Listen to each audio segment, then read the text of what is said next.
Spartiate, bienvenue pour le duel Ethereum contre Ripple. Donc il y avait une personne qui m'avait demandé ça en commentaire. Et je devais faire un duel Bitcoin contre Ripple. Mais plutôt là, on va se concentrer plutôt sur Ethereum face à Ripple. Et peut-être qu'une autre fois, on fera le Bitcoin contre Ripple. Donc, comment se passent mes duels? D'habitude, je le fais sur Twitch. Mais bon, en ce moment, Twitch, c'est en perte de vitesse un peu. Enfin, pas en perte, mais il y a un concurrent là-bas, là, sur Kick. Et voilà, je sais pas si Twitch sera toujours là ou pas. Donc, je préfère le faire sous format enregistré et le placer sur YouTube. En attendant de voir sur Twitch, voilà, si je continue à développer Twitch ou pas. Et donc, comment se passent les duels? Donc, je présente les deux projets. Et aujourd'hui, donc, Ethereum et Ripple. Et ensuite, je les compare, je fais une conclusion et je donne un gagnant. Même si, voilà, il y a des projets normalement qu'on ne peut pas départager ou des choses comme ça. Je vais quand même annoncer un gagnant. C'est comme un versus, un combat à mort, on va dire. Et je vais éliminer un des deux projets. Mais je vous dis déjà, c'est deux très bons projets hein, sur lesquels il faut être investi normalement, largement. Et c'est là, on parle de l'élite, hein, des cryptos là. Là, c'est pas des petits duels. Là, c'est des projets. Bah, ces deux projets-là, face à n'importe quel autre projet, ils seraient gagnants. N'importe quel autre. Hein. Là, dans tout le reste, voilà. Et donc, bon, c'est un duel très, voilà, très difficile, on va dire. Mais bon, on va tenter de regarder les points faibles, les points forts de chaque projet. Et voilà, tenter de les mettre en opposition et sortir un peu celui voilà, qui pourrait mieux, on va dire, performer ou pas. Donc après, tout ça, c'est que mon avis. Hein. Vous en faites ce que vous voulez. Moi, je partage les informations. Ou moi, les informations que j'ai. Et après, en fait, c'est pour vous aider à vous faire une idée. Surtout sur la suite des événements, tout ça là. Sur la suite, ce qui pourrait arriver. Et tenter, ça peut vous orienter sur vos investissements. Vous voyez? Donc, je présente toujours des projets et je commence toujours par celui qui est le mieux classé. Et ici, celui qui est le mieux classé, c'est Ethereum. Donc, honneur à Ethereum en premier. Donc, Ethereum, la deuxième crypto du marché. Voilà, une crypto très très connue, une énorme communauté. C'est simple, avec Bitcoin, on entend souvent parler de Bitcoin et d'Ethereum. Et les deux sont souvent collés. Voilà, c'est un mastodonte Ethereum. Ça vise les smart contracts. Donc les projets, les services divers, tout ça. C'est une plateforme qui va proposer divers services, la DeFi, le gaming, les choses comme ça. Et donc, largement listé partout. Une capitalisation déjà proche de 200 milliards quand même. C'est largement plus que Ripple, vous verrez. Donc là, on ne sait même pas... Bon, je les considère comme dans la même cour, mais voilà, vraiment peut-être que Ethereum, même ça peut, c'est peut-être la seule crypto qui peut être dans la cour du Bitcoin ou manger à côté du, enfin voilà, manger à la table du Bitcoin. C'est vous dire voilà comment cette crypto est appréciée, tout ça. Donc, si on va sur le site, bienvenue sur Ethereum, tout ça. Le site est très bien fait. Ethereum, c'est une des premières cryptos. Hein. C'est le projet qui a vu naître les smart contracts. Donc, projet créé par Vitalik Buterin avec la participation de Charles Hoskinson, le PDG de Cardano, et même Gavin Wood, dans la partie technologique, Gavin Wood, le PDG de Polkadot. Donc, il y a une grosse team derrière Ethereum. Donc, ça, qui n'est plus à prouver. Voilà. Aujourd'hui, il y a des milliers de gens qui travaillent pour Ethereum, tout ça. Bon, je pense que vous connaissez déjà ces bons projets. Je ne vais pas vous les présenter. Ce n'est pas le but. C'est juste de comparer aujourd'hui sur Ripple. Donc, on va aller vite. Juste pour savoir, Ethereum domine tout ce qui est DeFi, déjà. Vous le voyez ici. Et par rapport à Ripple, Ripple n'est même pas... En fait, Ripple a des projets. Mais Ripple, c'est autre chose. Ripple, c'est paiement transfrontalier. Donc là, Ripple n'apporte pas de valeur, en tout cas dans la finance décentralisée. Ils ont juste un service qui permet le transfert de fonds. Là où Ethereum propose une gamme complète de produits servant la finance, en fait. Et Ethereum est le grand leader de loin. Hein, quand vous voyez comment ça s'appelle la market cap. Enfin, la TVL plutôt. La TVL, c'est la somme des liquidités qui a été déposée sur Ethereum. Vous voyez? Et là, Ethereum est à 25 milliards de TVL. Là où son concurrent direct, enfin, son poursuivant Tron, en est qu'à 5 milliards.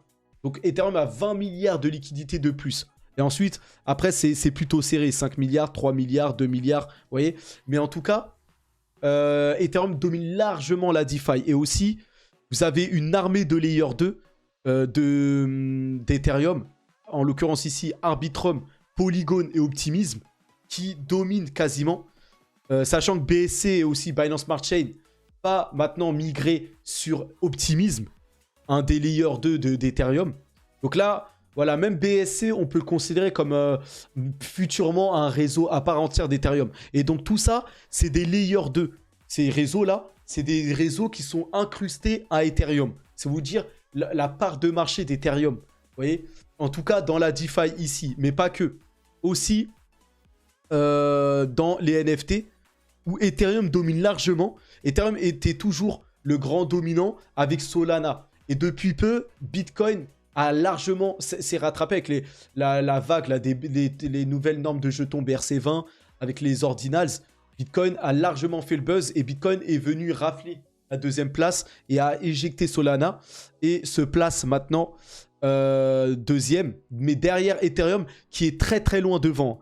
Quand vous voyez ici les totals là, Ethereum est à 27 000, quasiment 28 000 de total de TVL, on va dire, sur les NFT. Et Bitcoin en est à 6 000. Vous voyez? Donc Bitcoin a largement pris sa place de deuxième, mais largement maintenant devant Solana, mais reste très loin d'Ethereum. Donc vous voyez que les NFT qui sont le futur du commerce, tout, on transacte, dans le futur, on transactera tous en NFT. Et voilà, les NFT sera au centre du commerce. Et Ethereum est le réseau dominant, la blockchain dominante. Et aussi, ici aussi, bah, c'est niet pour Ripple. Donc tout ce qui est NFT, tout ce qui est DeFi, déjà, c'est niet. Et même, voilà, Ethereum qui est une plateforme de smart contract, donc qui propose divers services, c'est-à-dire même des services dans le gaming, par exemple, le Metaverse, bah, tout ça, c'est niet pour Ripple. Ripple a qu'une seule fonction, c'est le transfert de fonds. Bien qu'on va voir que l'écosystème de Ripple est conséquent, vous voyez. Mais, voilà, mais Ripple ne figure nulle part, ni dans le classement des NFT, ni dans le classement DeFi, ni dans le gaming, tout ça. Donc déjà, vous voyez quand même que Ethereum est largement plus diversifié. Vous voyez? Donc ensuite, on va avancer. Regardez bien, Ethereum, c'est près de 20 millions de TH en stacking sur plus de 620 000 validateurs. Vous voyez, c'est gigantesque. Donc Ethereum possède une communauté impressionnante. Hein. C'est le stacking est bien déposé. Le stacking de TH là est bien présent. Et les validateurs sont en grand nombre sur le réseau Ethereum. Ce qui fait que normalement, c'est un réseau qui normalement doit être considéré comme assez décentralisé au vu du nombre conséquent de validateurs qu'il y a sur le réseau là. Et donc le stacking se porte bien sur Ethereum, tout se passe bien. Donc là, ici, pour ces données, pour Ripple, j'ai pas trop trouvé les données de stacking, tout ça. Bien que, de manière générale, on dit, ou la communauté, en tout cas Ripple, dit que le Ripple est bien plus rapide, plus évolutif et bien plus décentralisé qu'Ethereum.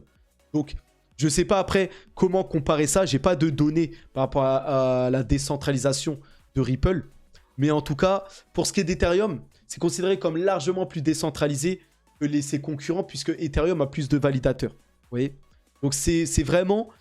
Ethereum a vraiment une énorme communauté, comme vous le voyez là, qui stack, qui participe à la sécurité du réseau. Voilà. Et la communauté est plus impressionnante que Ripple, pour vous dire. Donc même d'ailleurs là, j'avais pas prévu, mais on va aller voir ça. Hein. Ethereum Foundation, enfin on va aller comparer les communautés. D'ailleurs, attendez, je vais aller là, ça va être plus rapide. Donc Ethereum, communauté, Twitter. Donc quand on va sur le Twitter d'Ethereum, ici on est à 3 millions. 3 millions d'abonnés hein, et 0 abonnement. voyez, mais 3 millions d'abonnés pour l'Ethereum Foundation. Vous voyez, la communauté, et encore Ethereum, il y a plusieurs pages.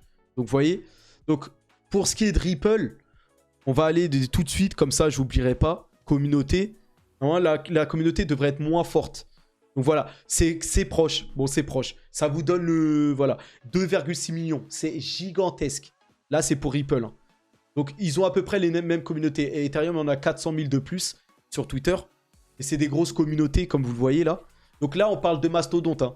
Croyez pas, les autres projets crypto n'ont pas autant. À part Bitcoin, vous voyez, et peut-être le Dogecoin, enfin les cryptos aimés là, comme ça là.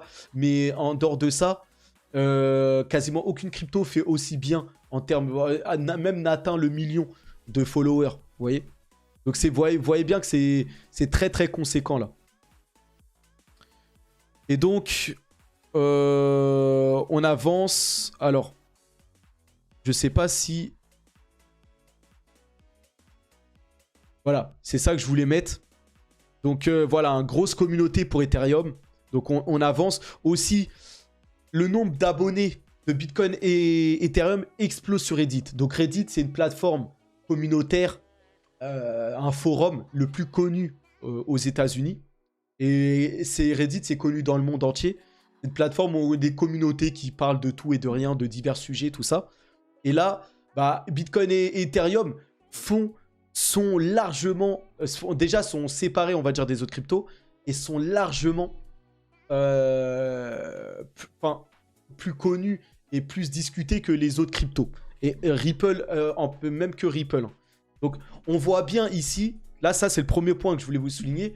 Que Ethereum avec Bitcoin est dans une classe à part. Et si vous entendez bien, la plupart des gens qui investissent, même qui ne connaissent pas trop la crypto, mais qui s'intéressent aux cryptos, et ou qui vont investir un peu sur la crypto, vont vous dire qu'ils sont investis sur Bitcoin et Ethereum seulement. Ensuite, ceux qui connaissent un peu mieux vont avoir du Solana, un peu de Shiba, un peu de Cardano, des choses comme ça, la Polkadot, ou même Ripple. Mais la grande majorité des gens du monde entier restent concentrés sur Bitcoin et Ethereum. Donc, c'est les deux principales cryptos du marché. Ils sont vraiment à côté. Et ensuite, on a les autres. Et les autres, Ripple aussi.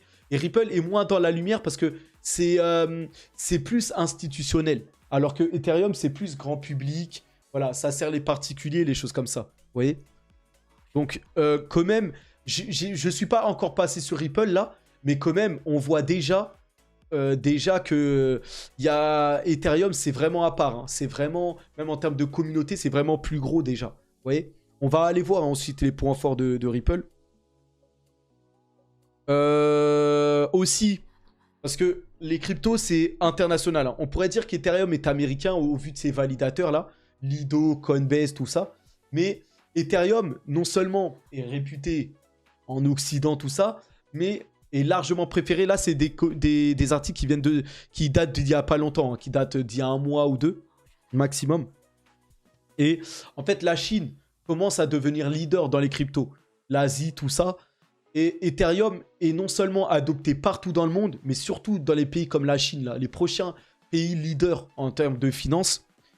La communauté crypto-chinoise choisit Ethereum, Arbitrum, qui est un réseau layer 2 d'Ethereum, et BNB Chain. BNB Chain, je vous rappelle qu'il vient de migrer sur la pile stack Optimism. Et Optimism, c'est un réseau layer 2 aussi d'Ethereum. Donc BNB Chain, normalement, à la base, ça utilise le kit de Cosmos. C'est établi sur le Cosmos Hub. Mais là, ils ont ouvert une autre chaîne sur Optimism. Et je pense que c'est la chaîne, c'est la Binance Smart Chain sur Optimism qui va avoir le plus de... comment dire, de succès. Donc, BNB, on peut déjà considérer comme une layer 2 d'Ethereum aussi. C'est-à-dire que Ethereum englobe tout ça là, tous ces écosystèmes, Arbitrum, avec tous ces protocoles et tout ça, Ethereum englobe tout ça. Et en fait, toutes les transactions, bah, c'est Ethereum qui va en bénéficier. On peut dire que parce que en fait, ces réseaux-là utilisent la sécurité et la décentralisation d'Ethereum. Vous voyez? Donc, et ils viennent désengorger le réseau Ethereum tellement le réseau Ethereum est utilisé pour les NFT, pour la DeFi, pour les choses comme ça. Vous voyez combien Ethereum est très très préféré. Et là, on voit que c'est les protocoles de ces réseaux-là, Ethereum, Arbitrum et BNB, qui sont favorisés en Chine. Vous voyez? Donc la Chine adore Ethereum, tout comme le reste du monde. La majorité des pays dans le monde entier, en général, valident le réseau de l'Ethereum. Et aussi là, Ethereum va peut-être aller plus loin là. Là, il y a un chercheur qui a mis... Parce que pour être validateur et contribuer à la sécurité du réseau Bitcoin, pour être un validateur, il faut posséder 32 ETH. Donc un Ethereum, ça vaut à peu près 1700 $ à l'heure actuelle. Et il en faut 32. Il faut 32 fois 1700 $ pour être un validateur. Donc c'est une grosse somme. Ça monte peut-être à 45 000 $, peut-être, je sais pas, dans ces environs-là. Et voilà. Et là, ils proposent même d'augmenter ça. Et pas d'augmenter que d'un peu. Hein. Là, les développeurs envisagent d'augmenter la limite des validateurs de 32 à 2048 ETH pour être un validateur. Donc là, pour le coup, ça, c'est une mauvaise nouvelle dans le sens où Ethereum va être assez centralisé ou assez détenu par les plus riches ou certains acteurs les plus riches. Parce que déjà, posséder 32 ETH, c'est pas tout le monde qui peut. Mais en plus, là, à 2048 ETH, et là, ça, je sais pas, il va falloir... C'est ceux qui auront des millions qui pourront être validateurs d'Ethereum. C'est une grosse quantité. Mais ça va être assez... ça va être une concentration de validateurs. Mais là, pour le coup, ça va être beaucoup plus compliqué d'être un validateur. Mais ça peut augmenter quand même la sécurité du réseau. Parce que là, en fait, ce qu'ils veulent dire là, c'est qu'avec seulement 32 Ethereum, en fait, tout le monde peut devenir validateur et tout le monde peut tricher. Alors que là, il va falloir vraiment prouver qu'on veut être validateur. Et là, ça va être beaucoup plus complexe pour être validateur, mais au moins, ça va assurer que c'est des vraies personnes qui veulent le sécuriser. Bon, après, je sais pas si c'est l'argent qui va... Enfin, c'est compliqué, mais... 2048, après, je sais pas, ça fait... C'est trop centralisé, mais c'est ce qu'ils veulent faire pour rendre Ethereum bien plus décentralisé. Donc, on va voir, en tout cas...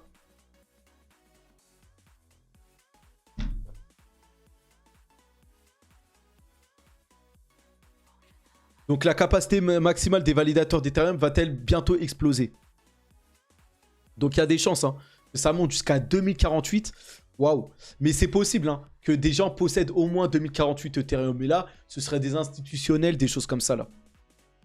Et ça, c'est pas bon pour le coup, pour la décentralisation. Et justement, ça c'est un des points faibles. Peut-être la décentralisation, c'est pas là où est plus réputé Ethereum, malgré son nombre de validateurs. Mais Ethereum a d'autres soucis. En fait... c'est que le réseau principal concurrent d'Ethereum, c'est le Bitcoin. C'est les deux premières cryptos du... Voilà. Ethereum est arrivé à sortir les smart contracts. Et là, Bitcoin qui est arrivé comme un moyen de transaction, bah, maintenant le réseau du Bitcoin est de plus en plus utilisé pour les NFT et même pour la DeFi et pour diverses choses. Et Bitcoin, c'est bien plus sécurisé et décentralisé qu'Ethereum. Et là, on a des projets comme Stacks, par exemple. Et là, c'est son fondateur, la Mouneb Ali, là, qui déclare tant que Bitcoin est l'atout numéro 1. Voilà. En fait, il est en train de dire que soit Ethereum va devoir retourner Bitcoin et s'imposer face au Bitcoin, soit le réseau du Bitcoin va commencer à grossir, même par rapport au smart contract et choses comme ça. Et ils prendront des parts de marché sur Ethereum. Donc, le gros rival d'Ethereum, c'est pas tellement les Solana, Avalanche, Polkadot, tout ça. Mais c'est plutôt Bitcoin qui commence à s'orienter sur ce chemin-là. C'est pas Bitcoin qui veut. Hein. Bitcoin, il n'y a pas de contrôle sur Bitcoin. Il n'y a pas de team derrière. Bitcoin, c'est à part. Il n'y a personne qui contrôle et c'est juste normalement un moyen de transaction. Par contre, le réseau du Bitcoin vise à être exploité avec le Lightning Network, avec Stacks. Donc Stacks, c'est... je vais vous montrer ça. Le réseau Layer 2 du Bitcoin. Donc là, bon... on va pas tarder sur ça. Hein. Le duel, c'est Ethereum truc. Mais en tout cas, c'est pour vous montrer là où Ethereum pourrait être vulnérable. Et là, Stacks qui fait plus 25% hein, aujourd'hui. Hein. Donc Stacks, voilà. Hein. Là, on est en plein. Je vais vous montrer. Bitcoin qui explose et même les cryptos. Hein. Et regardez, Stacks là est le grand dominant là. Vous le voyez à gauche ici là. Stacks performe. Et ça, c'est pas bon signe pour Ethereum. Parce que si Stacks performe et que la layer 2 du Bitcoin commence à être très utilisé. C'est-à-dire que, en fait, ça va peut-être prendre la place et des parts de marché à Ethereum et ses Layer 2. Donc, attention. Vous avez aussi Kaspa. Hein. Kaspa qui utilise toutes les dernières technologies. Et Kaspa qui pourrait même faire de l'ombre même à Bitcoin et Ethereum. Hein. Parce qu'ils utilisent le Rust, enfin, le Proof of Work, DAG, tout ça. C'est les dernières technologies. En fait, c'est une nouvelle crypto extrêmement moderne qui pourrait faire de l'ombre plus tard à Ethereum et Bitcoin. Mais bon, en tout cas, Stacks, la Layer 2, vous voyez que en fait, le réseau du Bitcoin prend vraiment beaucoup d'engouement avec les NFT Ordinals et le reste. Et ça, ça va peut-être être le point d'inquiétude par rapport à Ethereum, les parts de marché par rapport au Bitcoin. C'est ça qu'il faudra surveiller là. Et vous voyez là qu'en ce moment là, la dominance du Bitcoin est tellement forte là avec la reprise là des cryptos que ETH face au BTC là ça c'est le graphique Ethereum face au Bitcoin. Et regardez comment le Ethereum plonge face au Bitcoin. Donc non seulement la layer 2 du Bitcoin explose, mais Ethereum face à la dominance du Bitcoin est en train de s'effondrer. Donc vous voyez que attention, ça c'est le danger principal d'Ethereum. C'est qu'il se fasse manger par Bitcoin. Donc ça, ce serait le principal point d'inquiétude pour Ethereum. Mais là, on ne parle pas d'une perte face à Ripple. On parle face au Bitcoin. Vous voyez? Ripple, c'est un autre cas d'utilisation qu'on va voir différent. Et ce n'est pas le même marché qu'Ethereum. Bien que je les compare, parce qu'on m'a demandé de comparer les deux, ou de faire un duel entre les deux. Mais ce n'est pas du tout le même secteur. Et ça aura son importance à la fin dans ma conclusion. Voilà.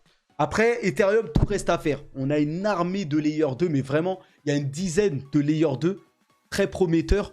Vous avez déjà Arbitrum, Optimism, Polygon, surtout Polygon et son ZK là. Donc, on a un nouveau réseau et peut-être Polygon va lancer un nouvel... comment ça s'appelle un nouveau token.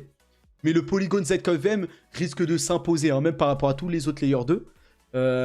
Polygon a beaucoup de partenariats hein. Aujourd'hui même avec eSport par exemple et Nike Swoosh, mais bon il y a d'autres Layer 2. Vous avez Frax qui vise à proposer un stablecoin complètement algorithmique qui est décentralisé comme l'avait fait jadis Terra avec son stablecoin UST là.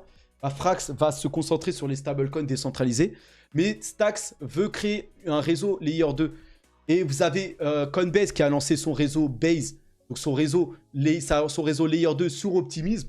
Et vous avez BNB Chain qui est une Layer 2 maintenant Ethereum sur Optimism aussi. Donc vous voyez que les plus gros exchanges aussi sont des Layer 2 d'Ethereum.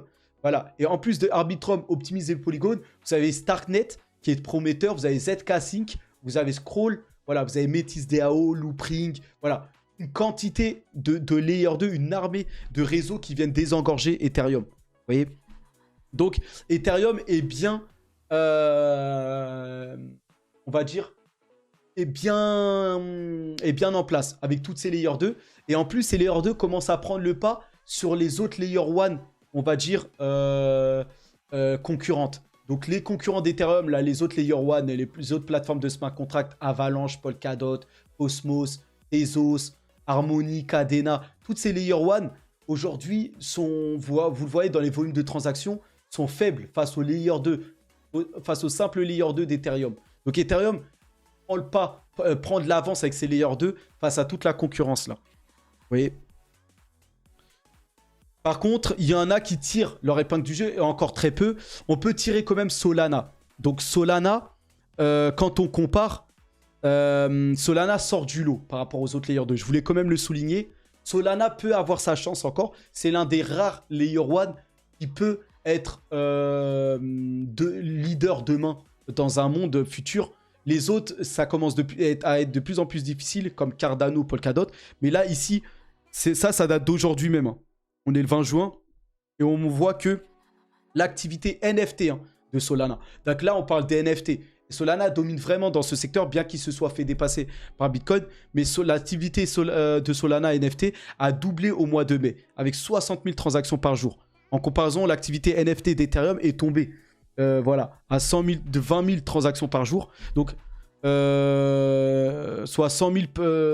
alors que en fait, le réseau Ethereum était à 100 000 par jour hein, en mars. Mais là, ils sont tombés à 20 000. Et donc, Solana est à 60 000.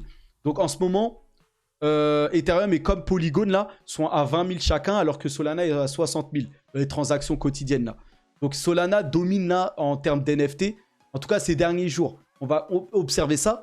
Donc, attention. Ethereum pourrait se faire manger par le réseau du Bitcoin, mais il y a Solana aussi qui est en embuscade, de loin un petit peu, mais il faudra surveiller ça. Voilà, ça c'est les principaux rivaux dans le même secteur qu'Ethereum, c'est les principaux rivaux. Et c'est là où on va voir si Ethereum va être dans la capacité de conserver ses parts de marché et même de les augmenter. Et pour ça, on a Vitalik Buterin qui propose 3 évolutions qui pourraient tout changer. Vous voyez? Et donc il parle de 3 évolutions pour atteindre la maturité. Toujours face au trilemme de la blockchain, tout ça. Donc les transitions vers les layers 2, tout ça. Un changement de paradigme pour les wallets. La confidentialité aussi. Donc en fait, il parle des voilà, les layers 2 qui ont une grosse importance. Les wallets aussi, les portefeuilles qui peuvent prendre plus de place, tout ça. Comme MetaMask, tout ça. Et la confidentialité, la sécurité et confidentialité avec, pour en fait l'adoption massive, on va dire. Donc 3 secteurs, on verra. Mais moi, je pense que Ethereum se maintiendra comme grand dominant, en tout cas, des plateformes de smart contract. Donc, j'ai pas d'inquiétude par rapport à ça. Même par rapport à Solana, tout ça. Et même par rapport au réseau de nouvelle génération comme Sui ou Aptos. Je pense que Ethereum a une telle adoption déjà. Et en plus, ça va s'accentuer d'ici le prochain bull run. Tous les institutionnels vont principalement prendre de l'Ethereum à défaut des autres projets. Donc, pour moi, la domination va faire que de grandir. Surtout grâce à ces layers 2, la Polygon, tout ça là. Pour moi, Ethereum va encore accélérer. Donc voilà, en tout cas, la première partie est faite. Sur Ethereum, le premier bilan, on est à 27 minutes hein, déjà. C'était assez long. On va rapidement passer sur Ripple. Et ensuite, je vais vous donner ma conclusion. Donc, j'espère que vous avez apprécié déjà les premières informations par rapport à Ethereum. Je vais essayer d'accélérer hein, par rapport à Ripple. Donc, Ripple qui est en... je crois que c'est la 6e, en 6e position. Donc Ripple, ça vaut 23 milliards et totalement dilué 44 milliards. Donc vous voyez que c'est pas une petite crypto aussi. Le problème de Ripple, c'est qu'ils sont en affaires judiciaires depuis des années maintenant, plus de 2 ans je crois. Mais Ripple par contre, c'est un autre... donc vous voyez, hein, sa grosse communauté, 2,6 millions. Ripple, c'est un autre secteur. C'est les paiements transfrontaliers. Vous voyez, comme Western Union, tout ça là. Et ou le système Swift, le système américain Swift. Swift c'est une autre entreprise, enfin c'est un autre pays, mais en fait c'est américain.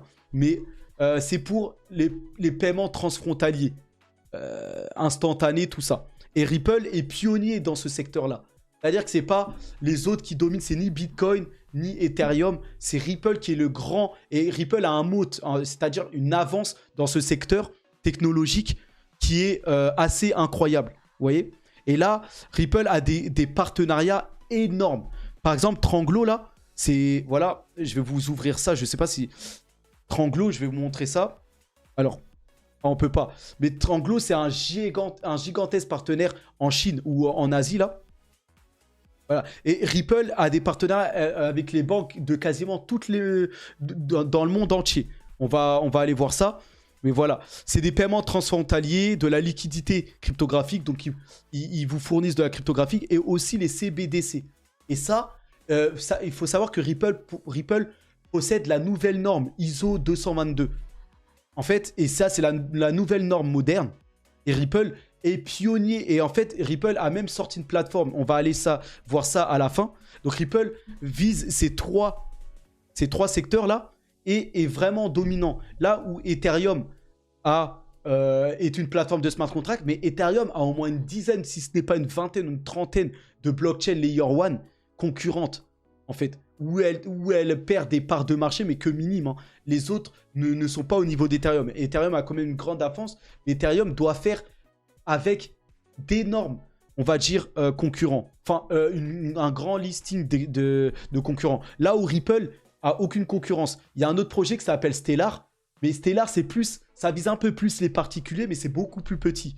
Stellar, on va dire, Stellar, c'est vraiment comme MoneyGram, tout ça, c'est plus les particuliers. Mais Ripple, c'est vraiment les institutionnels, les États, les institutions, les entreprises, voilà, mondialement. Et là, ils vont se positionner comme fabricants de CBDC. Tous les États vont se mettre à la monnaie numérique CBDC. Et donc, voilà, c'est vraiment... Ripple, en fait, si vous voulez, a une avance technologique, comment dire, n'a aucun concurrent, en fait, qui peut lui barrer la route. Donc Ripple, dans son secteur, c'est le grand champion, vous voyez, sans contestation possible. Et c'est pour ça qu'il n'y a pas de doute sur Ripple, tout comme presque Ethereum, que Ripple soit là dans 5, dans 10 ans, ça va être un mastodonte, en fait, de demain, là. Et Ripple a une plateforme qui s'appelle XRP Ledger, et c'est sur cette plateforme qu'ils vont développer leur Ripple CBDC. En fait, c'est leur technologie, la Ripple Ledger, là, qui va pouvoir... C'est là où on va pouvoir... voilà, où Ripple va pouvoir proposer ces services-là. Donc le XRP Ledger est une blockchain publique décentralisée dirigée par une communauté mondiale de développeurs. Vous voyez? Et donc voilà, apparemment bien plus décentralisé et plus rapide qu'Ethereum. Donc on va aller voir ça dans les faits. Donc déjà l'écosystème. Quand on voit l'écosystème, vous voyez que Ripple a de tout, hein. Des NFT, bien que Ripple n'est même pas dans le classement des NFT. Voilà, c'est dans le e-commerce, dans les finances, dans les paiements, tout ça. Vous avez des portefeuilles de Ripple, même du gaming, hein. Regardez en dessous là, c'est du gaming. Voilà, il y a de la DeFi, il y a un peu de tout. Sauf que ça vaut pas du tout Ethereum. Ripple est champion dans son secteur, paiement transfrontalier, des choses comme ça, mais ils sont diversifiés un peu partout et ils commencent à avaler beaucoup d'entreprises, hein, pour se diversifier, tout ça. Mais tout ce qui est gaming, NFT, DeFi et tout ça, ils sont quand même très très loin. C'est leur cœur de métier, c'est plus le réel et les paiements transfrontaliers, mais totalement décentralisés en fait, vous voyez. Et donc là, dans les faits, et c'est là où Ripple, en tout cas par rapport à l'Ethereum, ce qui est d'Ethereum aujourd'hui, c'est bien plus rapide. Ripple peut traiter 1500 transactions par seconde. Vous voyez? Là où Bitcoin Cash en fait 60, Litecoin 54, Dash 48, Ethereum seulement 16. Donc le concurrent du rouge-jour là, Ethereum, très très lent. Très lent par rapport à Ripple. Donc Ripple met une gifle en termes d'évolutivité à Ethereum. Et Bitcoin, encore pire, le réseau de Bitcoin est vraiment lent. C'est pour ça que des réseaux comme Stacks, aujourd'hui, explosent pour venir désengorger et apporter de la valeur et aider le réseau du Bitcoin. Mais vous voyez que comparé à Ethereum, Ripple l'emporte haut la main en termes d'évolutivité et en termes de... Même de coûts, tout ça, là, on va aller voir ça. Vous voyez, si vous regardez les données, déjà, les transactions par seconde, Ripple est à 3 secondes, hein, de finalité, de bloc, tout ça, de speed transaction. Sur Bitcoin, ça prend 66 minutes pour une transaction. Sur Ethereum, ça prend 2 minutes par transaction. Alors que Ripple, 3 secondes, c'est bâclé. Vous voyez? Et regardez les coûts. Les coûts sont très faibles. 0,0000. Ça coûte rien du tout. Alors que sur Ethereum, moi, j'ai déjà fait, hein, des choses sur Ethereum, là, ou utiliser le DEX Uniswap à travers le réseau Ethereum. C'est une catastrophe comment c'est cher et c'est lent. Vous voyez? Donc, voilà.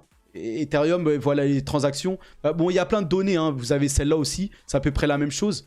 Mais vous voyez que Ripple, par rapport à Bitcoin et Ethereum, est beaucoup plus rapide et décentralisé. Ensuite, c'est un peu logique. Ripple est arrivé bien après, ou dans les mêmes zones, mais un peu après.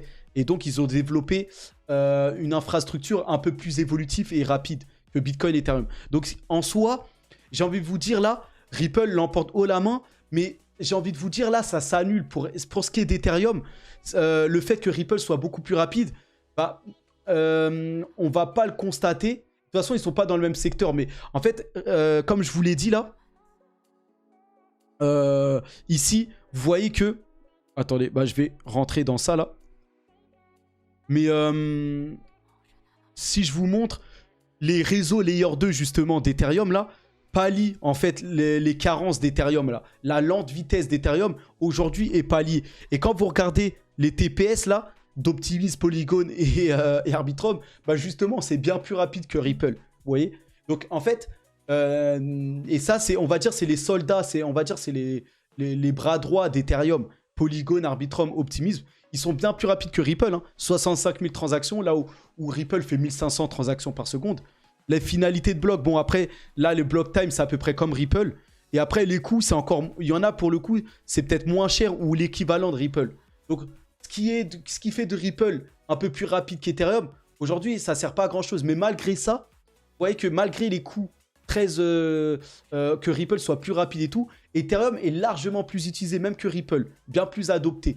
Ethereum domine hein, au niveau des NFT, bien plus adopté que Polygon hein, pour les NFT. Et en DeFi, vous avez bien vu hein, qu'en DeFi, là, je vais vous le remettre, ici, Ethereum est bien devant ces Layer 2, hein, malgré qu'Ethereum soit bien plus lent et avec des coûts bien plus forts. Mais Ethereum domine largement même ces Layer 2 pour ce qui est de l'utilisation hein, de son réseau. Vous voyez? Donc c'est même... Les gens ne sont pas très portés. En fait, comme les gens ne connaissent pas trop encore les cryptos, ils vont sur ce qui est le plus connu ou le plus sûr. Et à ce jour, Bitcoin et Ethereum sont considérés comme très sûrs parce que c'est les premières cryptos du marché. Donc en fait, le fait que Ripple soit plus rapide, ça n'a pas trop d'importance, on va dire. Ensuite, on avance... Ripple contre VS Lasec. Voilà l'un des problèmes de Ripple, mais Ripple est dans une situation décisive là. Et Ripple pourrait même l'emporter. Donc ça pourrait relancer le bull run crypto et relancer Ripple. Et Ripple là pourrait en fait vraiment aller très vite dans sa croissance et rattraper Ethereum. Vous voyez? Après, en termes de valeur, Ripple, c'est vraiment les paiements transfrontaliers. Il va falloir que Ripple se diversifie s'ils veulent concurrencer Ethereum parce que Ethereum, c'est global. Hein. C'est une plateforme de smart contract. Donc, c'est divers services dans plusieurs secteurs. Donc, Ethereum apporte plus de valeur, justement. Et donc, la communauté de Ripple pense que Ripple, le XRP pourrait exploser en Chine, en Inde, en Russie. Et ça, c'est vrai. Ripple, c'est très fort ce qu'ils font. C'est qu'ils sont partout. Et quand je vous dis partout, ils ont des partenariats en Inde, en Russie, en Chine. Là, récemment, en Colombie, là, à Hong Kong. Enfin, vous voyez, regardez, là, on va aller plus proche, là. Ripple va participer au programme pilote de CBDC à Hong Kong. Donc, même Hong Kong a sa propre monnaie. Hein. Hong Kong, je vous rappelle que c'est indépendant à la Chine et que Hong Kong possède son propre dollar hongkongais, là. Et là, ils vont passer au e-Hong Kong, donc le dollar numérique d'Hong Kong. Et c'est Ripple qui va peut-être proposer ça. Et là, ils ne le font pas n'importe où. Hong Kong, c'est comme New York dans le passé. C'est la future première place financière mondiale. Donc, futur leader. La Chine va être le leader hein, de la finance dans les prochaines années. Et Hong Kong, ça va être le hub, ça va être la place de la finance mondiale, le centre financier mondial, qui va passer devant New York et les États-Unis. Et là, le yuan qui prend de plus en plus de place et qui va même dépasser le dollar à un certain temps, et voilà, et même peut-être le e-Hong Kong là, ça va être piloté peut-être par Ripple. C'est Ripple qui va apporter cette valeur-là. Donc ça, c'est impressionnant, vous voyez. Ensuite, dans les autres actualités, il y en a plein. Hein. Ripple va participer au e-Hong Kong, donc la CBDC. Ripple aussi va aussi tokeniser, hein, est capable de tokeniser l'immobilier, vous voyez, à Hong Kong. Encore une fois, Hong Kong qui va être la place financière des cryptos et de la finance, tout ça. Et Ripple, voilà. Mais là encore, ça c'est en Chine, mais c'est partout. Hein. Ripple est partout. Hein. Regardez. Là, je vous mets une carte. Bon, on voit pas très bien. Je sais que c'est flou. J'ai pas trouvé d'autres. Mais regardez, ça, c'est tous les pays. Et à côté, là, de chaque drapeau, vous avez avec qui Ripple travaille. Et ça, c'est l'écosystème Ripple. Donc, voilà, on commence tout en haut, là, avec les États-Unis, là. Et regardez, Ripple, si vous voyez, c'est un peu flou. Hein. Je sais que c'est flou, mais regardez bien. Ripple travaille avec toutes ces banques aux États-Unis, là. Ensuite, regardez, dans chaque pays, regardez, si on prend le Mexique, il y a au moins un partenariat. Regardez, Brésil. Il y a plusieurs partenariats. Chili, vous avez BCI au Chili, là, vous voyez. Regardez au Canada, la liste. Tout ça, c'est des partenaires de Ripple. Et tout ça, regardez, hein, la liste de pays. C'est assez impressionnant. Ripple est partout.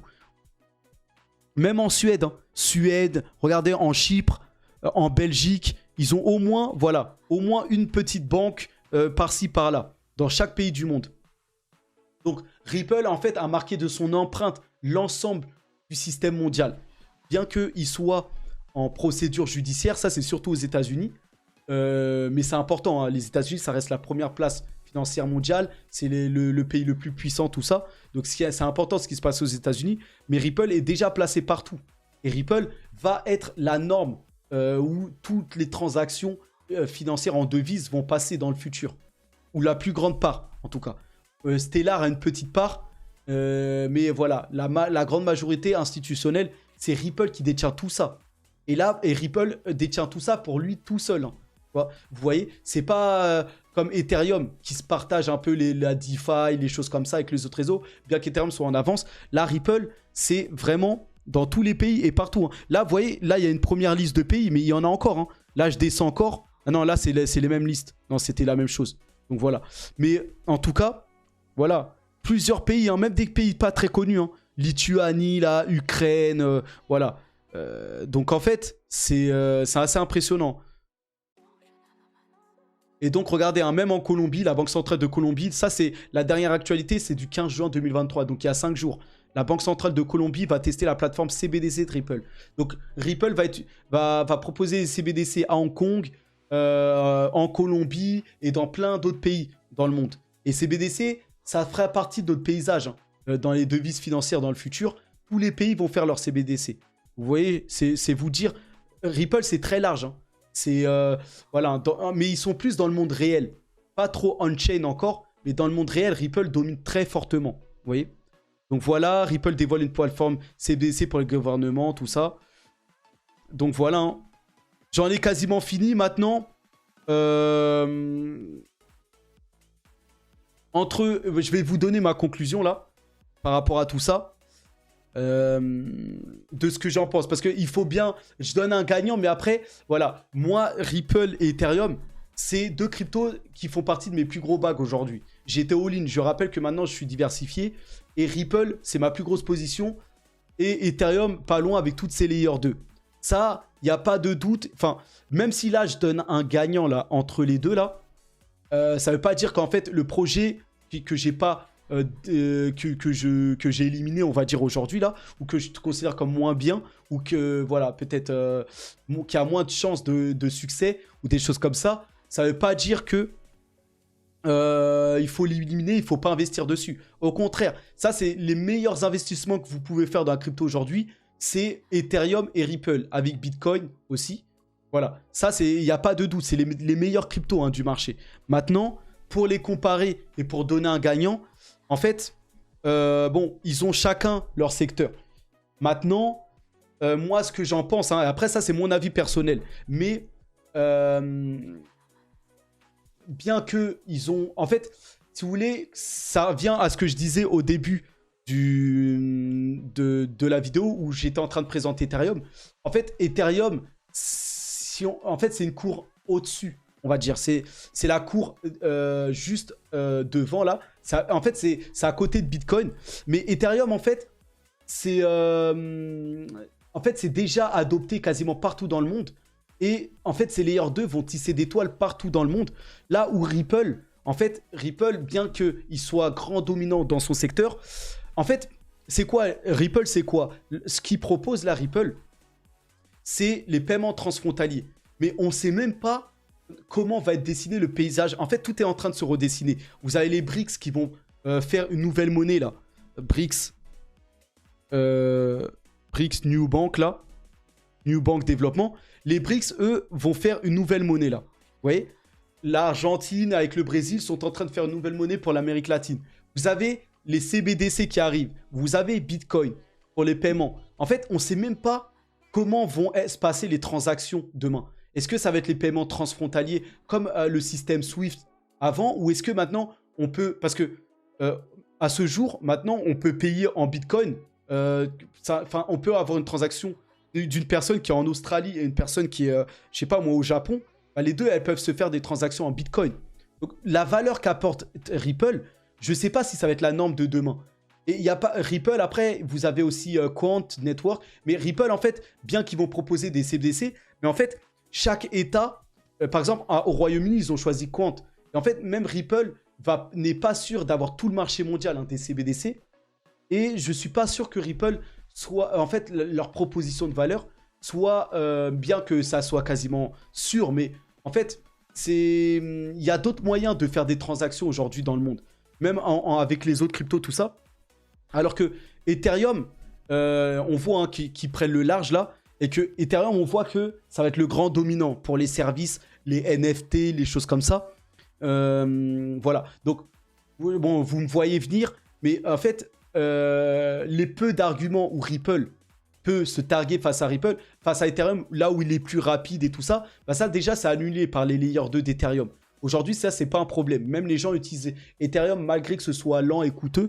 Et même de toute façon, si vous voulez une expérience plus fluide, vous allez sur Polygon ou sur Arbitrum et c'est quasiment comme Ripple. Mais je veux dire, Ethereum, c'est validé et tous les institutionnels, tous les États, tous les investisseurs investissent sur Bitcoin et Ripple et Ethereum. Bitcoin et Ethereum. Ripple, c'est un peu partagé. Je rappelle qu'ils sont encore en procédure judiciaire et qu'on n'a pas encore le verdict, même s'ils sont partis pour gagner. Aussi, et là, c'est là où je donne quand même Ethereum gagnant, c'est que Ethereum propose plus de valeur que Ripple, simplement. En fait, Ethereum, c'est beaucoup plus large. Ça va toucher beaucoup plus de monde. Donc, c'est plus connu. Il y a une plus grosse communauté. Et Ripple, enfin, Ethereum, c'est pas une seule proposition de valeur, comme Ripple où c'est les paiements transfrontaliers. Et Ripple va se diversifier, hein, j'entends bien. Mais Ethereum, on voit que dans l'immobilier, par exemple, la plateforme là d'immobilier Realty, là, par exemple, je vais vous montrer là, par exemple, Realty, là. Ça, c'est l'immobilier. C'est le leader hein, de l'immobilier tokenisé. Realty s'appuie sur la blockchain Ethereum. Vous voyez? Demain, en fait, on a déjà des... en fait, toutes les meilleurs... En fait, les projets là de réalité augmentée, réalité virtuelle, là. Parce que dans le futur, on sera tous dans le métaverse, tout ça. Bah, tous ces projets-là, on va aller voir ça. Par exemple, si je vous parle de OVR, très connu là. OVR, bah, ça, c'est sur le réseau d'Ethereum. En fait, toute la valeur future là, vous voyez? Bon, là, ça a du mal, je vais vous montrer ça.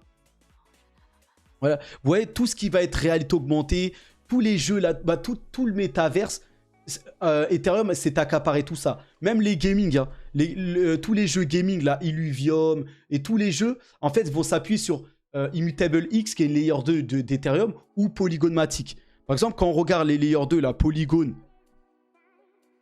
Partnership, là, Partnership.